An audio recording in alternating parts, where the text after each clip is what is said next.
Seterusnya saya jemput Yang Berhormat Kuala Krai. Bismillahirrahmanirrahim. Assalamualaikum warahmatullahi wabarakatuh dan salam sejahtera. Terima kasih Datuk Pengerusi kerana memberi ruang kepada saya untuk mengambil bahagian dalam perbahasan peringkat jatah kuasa Kementerian Pengangkutan.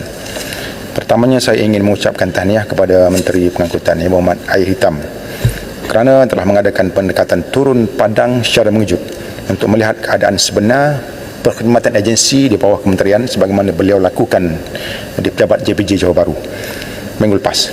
Ini sangat bertepatan dengan apa yang ingin saya tanyakan dalam perbahasan saya ini.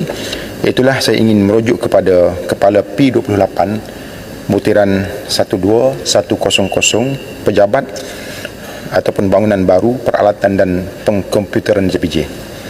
Datuk Pengerusi, saya ingin menyentuh berkaitan kios untuk pembayaran road tax di pejabat JPJ Kelantan, iaitu di Panji.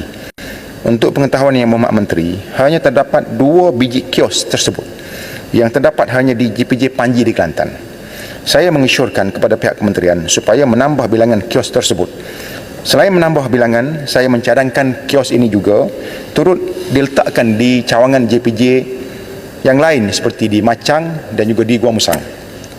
Saya dipahamkan kios ini hanya mengambil masa sekitar 2 minit sahaja berbanding 2 sehingga 3 jam untuk mendapatkan road tax melalui kaunter akibat menunggu yang lama. Saya yakin ia akan memberi manfaat kepada pengguna manakala JPJ akan dapat meningkatkan perkhidmatan dan tentunya pendapatan. Saya juga ingin memohon pertimbangan pihak kementerian untuk membuka sebuah pejabat JPJ di Kuala Krai. Awal tahun ini sudah ada kajian yang dibuat oleh pihak JPJ tentang keperluan pejabat JPJ di Kuala Krai. Saya ingin bertanya, apakah hasil kajian tersebut dari sudut sesuai atau tidak sesuai, dari sudut pelanggannya dan sebagainya.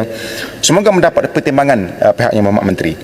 Menyentuh butiran yang sama, saya ingin memaklumkan berkaitan dengan isu surat saman yang dihantar oleh pihak JPJ tidak diterima oleh penerima. Oleh kerana tidak menerima surat tersebut, akhirnya nama mereka disenarai hitam oleh pihak JPJ. Ini tentunya menyusahkan pengguna. Saya harap perkara ini disiasat.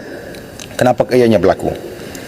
Butiran yang sama, Datuk Pengerusi, untuk makluman Yang Berhormat Menteri, terdapat hanya di Kelantan sebuah van yang digunakan untuk pejabat JPJ bergerak, mobile JPJ di Kelantan, yang bergerak di seluruh negeri Kelantan. Tentunya ia tidak mencukupi dan van tersebut sudah agak lama. Saya memohon pihak kementerian untuk menambah sekurang-kurangnya 3 buah lagi van untuk mengimbangi kawasan-kawasan di Kelantan yang mempunyai 14 kawasan parlimen dan dapat memberi perkhidmatan yang terbaik kepada rakyat. Saya juga ingin mengambil peluang ini untuk menanyakan berkaitan cawangan Puspakum Kekal di Kuala Krai. Pada masa sekarang hanya Puspakum Mobile sahaja yang beroperasi 3 hari dalam masa sebulan. Perkhidmatan yang disediakan tidak mencukupi dengan keperluan rakyat sebelah Kelantan Selatan yang meliputi beberapa kawasan parlimen antaranya Macang, Kuala Krai sendiri, Tanah Merah, Jeli dan juga Gua Musang. Saya dipahamkan penduduk kawasan-kawasan tersebut terpaksa ke Puspakum Kota Baru yang jaraknya agak jauh lah daripada Gua Musang, mungkin hampir 200 km bagi mendapatkan perkhidmatan tersebut. Datuk Pengerusi, butiran seterusnya ialah Kepala B28 berkaitan dengan perbicaraan Nasional MH17. Saya ingin menanyakan apakah perkembangan terkini perbicaraan Nasional MH17 dan apakah keyakinan pihak kerajaan terhadap kes ini. Saya juga ingin menanyakan apakah keluarga mangsa MH17 ini akan mendapat pampasan selepas kes ini selesai dan berapakah nilai pampasan tersebut. Datuk Pengerusi, butiran 00900 meningkatkan keupayaan KTMB. Saya ingin menanyakan apakah perancangan dan tindakan yang bakal diambil oleh pihak kementerian terhadap stesen-stesen perhentian kereta api dari Tumpat ke Lipis. Saya mencadangkan stesen-stesen perhentian ini dinaik taraf dan diperelokkan memandangkan perkhidmatan kereta api ini semakin digemari oleh pengguna. Saya juga mendapat maklumat tentang beberapa kontraktor yang membina stesen-stesen perhentian kecil ini yang masih belum menerima bayaran untuk beberapa projek yang mereka lakukan di beberapa stesen, termasuklah di Kuala Krai dan juga di Gua Musang. Saya fahamkan ianya ataupun jumlahnya mencecah jutaan ringgit.